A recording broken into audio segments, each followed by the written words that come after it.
नमस्कार साथियों, स्वागत है आपके अपने YouTube चैनल मेरी नमा एकेडमी में। तो आज की क्लास में हम आप सभी को बताएंगे पंचलाइट कहानी।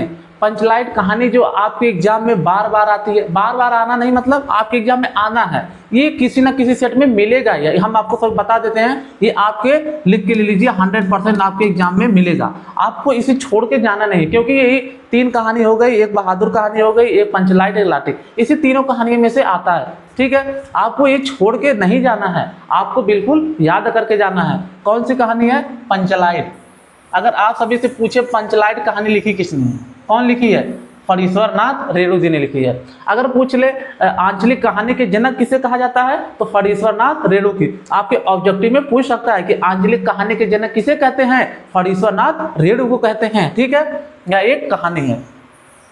यह एक कहानी है जो बिहार के पिछड़े से गांव में, जिसमें जातियों के आधार पर इसमें एक पंचलाइट, जिसे पेट्रोमैक्स बोलते हैं, ठीक है, इस पे आधारित है। अब देखो, हम पंचलाइट कहानी का सारांश देखेंगे। ठीक है, पंचलाइट कहानी पंचलाइट कहानी फणीश्वर नाथ रेणु द्वारा लिखित एक आंचलिक कहानी है। इसकी कहानी बिहार के एक पिछड़े से गांव के बारे में परिदृश्य है। ये पंचलाइट कहानी है बिहार के एक पिछड़े गांव में के बारे में बताई गई है, और एक ये आंचलिक कहानी है। ठीक है, उसके आगे देखते हैं। यह गांव कई टोलों में बटा हुआ था। ये जो गांव था ये कई टोलों में बटा था, जिसमें बनिया टोला, महतो टोला और आदि टोलों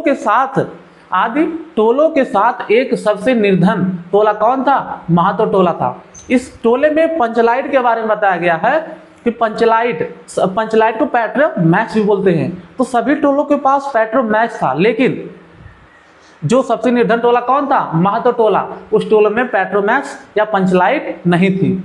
तो क्या बोला है? यह गांव कई टोलों में बटा था। बनिया टोला, बाभन टोला आदि टोलों के साथ एक सबसे गरीब टोला महतो टोला था।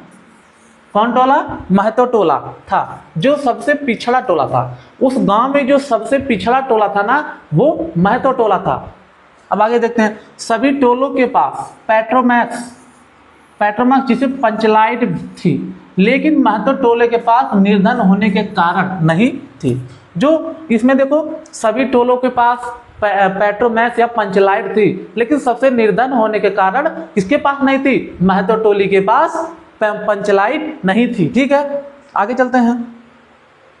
लेकिन महतो टोली के पर क्या बोला? महतो टोले के पर निर्धन होने के कारण नहीं था। जो महतो टोला था वो निर्धन होने के कारण नहीं था। महतो टोले में एक गोधन नाम का लड़का रहता था, जो अपने गांव की अपने टोले की एक लड़की थी जिसका नाम था मुनरी। उससे वह प्रेम करता था। वह उसके जब घर के पास गुजरता था तो फिल्मी या सिनेमा वाला गायन करता था। ठीक है, जब यह बात उसकी मुनरी की माँ गुलरी काकी को पता चली, तब उसने सरपंच जी से कह के उसे दंड जुर्माना लगवा के, और उसे 10 रुपए का दंड जुर्माना लगाया था, और उससे वह बाहर कर। देखो पहले देखते हैं। उसी टोले के एक गुलरी काकी की बिटिया मुनरी से प्रेम करता था। कौन? गोधन। कौन था? उसी टोले के एक गुलरी काकी की बिटिया मुनरी से प्रेम करता था। वह जब उसके घर के सामने से गुजरता था तो फिल्म तथा सिनेमा के गायन करते हुए जाता था। कैसे जाता था? फिल्म के सिनेमा के गायन करते हुए जाता था। तब मुनरी काकी की माँ गुलरी काकी, कौन? मुनरी काकी की माँ गुलरी काकी को पता चली तो गांव के पंच में गोधन की शिकायत की। जब वह गायन करते हुए जाता था, ठीक है, उसके घर के सामने से, जब मुनरी की माँ गुलरी काकी को पता चला तो वह गांव के पंच से जाके शिकायत की। तब पंच ने उसे 10 रुपए जुर्माना लगाया। गोधन के पास पैसे नहीं होने के कारण वह गांव से बाहर उसे भेज दिया, मतलब गांव से निकाल दिया। जब वह पंच से जाके कही, पंच ने उसे 10 रुपए का जुर्माना लगा दिया। गोधन व्यक्ति बहुत ही निर्धन था, उसके पास पैसे नहीं थे, इसकी वजह से वह गांव से बाहर चला गया। देखो, गांव से बाहर छोड़ दिया। एक बार गांव को बाहर छोड़ दिया। एक बार महतो टोली की रामनवमी के मेले में पंचलाइट लेने के लिए जो पैसा, एक बार जो महतो टोली के लिए लोग जो दंड जुर्माने से पैसा इकट्ठा किए थे वो रामनवमी के मेले में गए। कहाँ गए? रामनवमी के मेले में गए और वहां पे जो दंड जुर्माने से पैसा इकट्ठा किए थे उससे एक पंचलाइट लेने के बारे में सोचा। जो पैसा दंड जुर्माने से इकट्ठा हुआ था उससे उन्होंने पंचलाइट लिया और गांव की तरफ आ रहे थे। जब वो कहाँ किस मेले में गए थे? रामनवमी के मेले में गए थे और वहां क्या ले रहे थे? वहां से पंचलाइट लेके गांव की तरफ आ रहे थे। तो बनिया टोलों के लोग ने मजे लेते हुए कहा, ओ महतो कितने का पंचलाइट लिए? तब कितने का पंचलाइट लिए? तब यही महतो टोले के लोग बोले, ये बाभन टोले के लोग, किस टोले के लोग? बाभन नहीं, क्या बनिया टोले के लोग।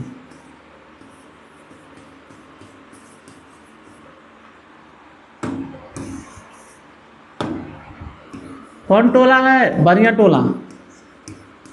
बनिया टोले के लोग ऐसे ही बातें करते हैं, ऐसे ही बातें करते हैं। पंचायत नहीं, ये पंचलाइट है।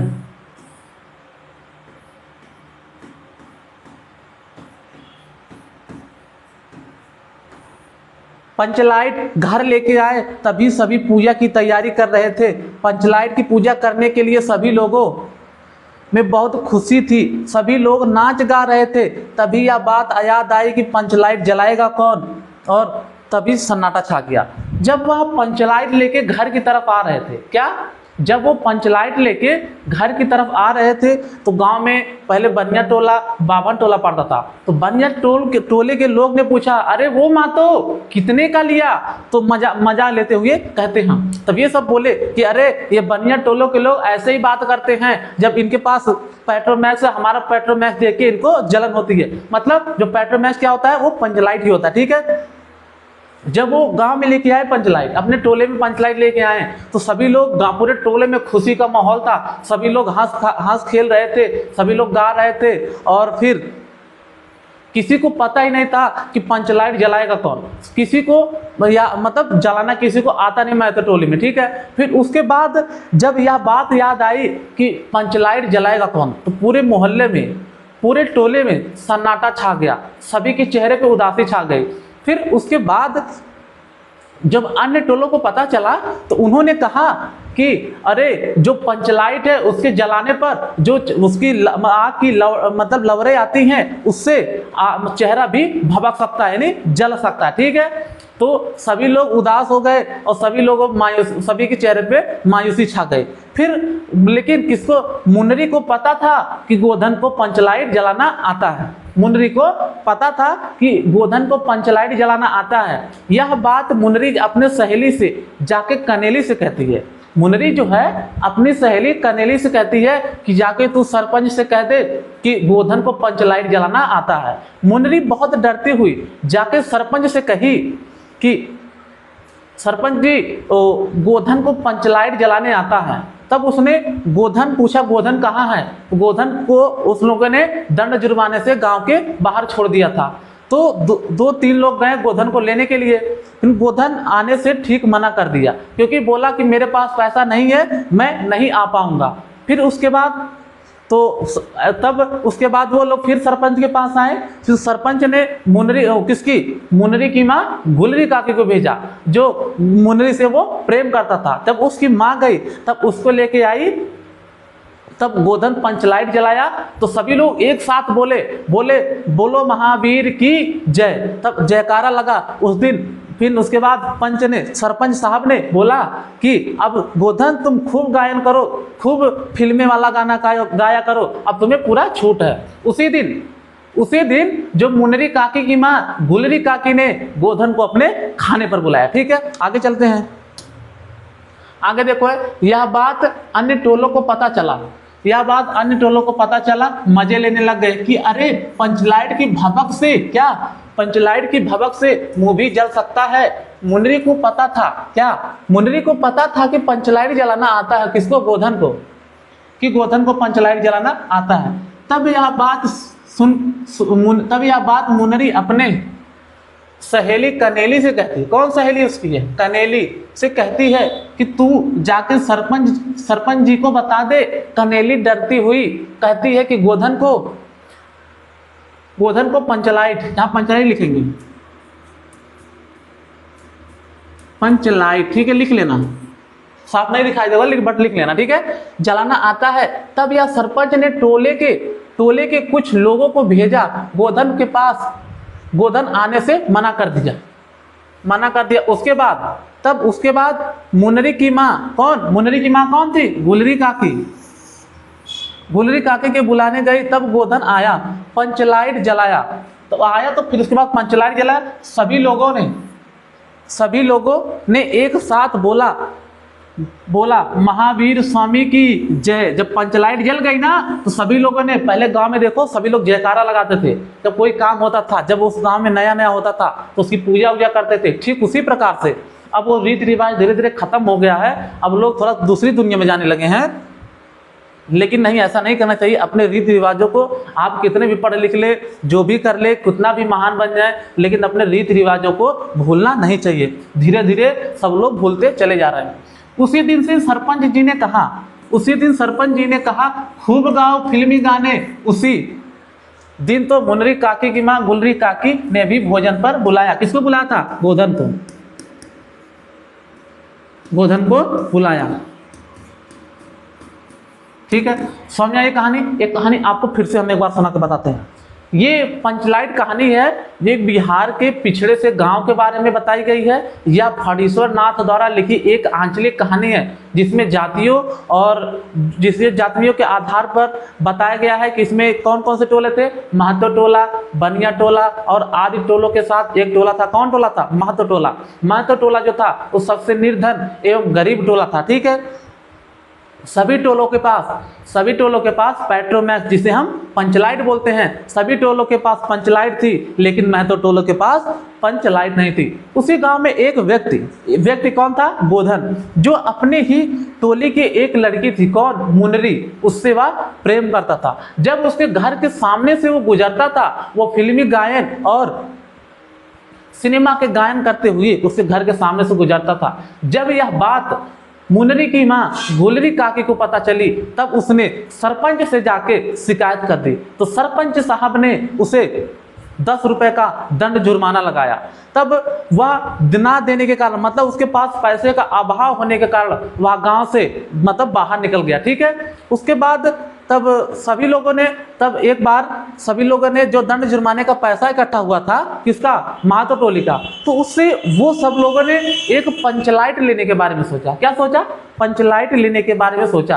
तो रामनवमी का मेला आया, उस मेले में सभी गए। ठीक है, उस मेले में गए तो वहां से पंचलाइट लेके और उसके साथ साथ पूजा की सामग्री भी लेके आए। ठीक है, तो जब आ रहे थे गांव में तो सबसे पहले कौन टोला पड़ता था, सबसे पहले बनिया टोला पड़ता था। तो बनिया टोले ने मजा लेते हुए कहा कि अरे वो महतो कितने का लिए हो।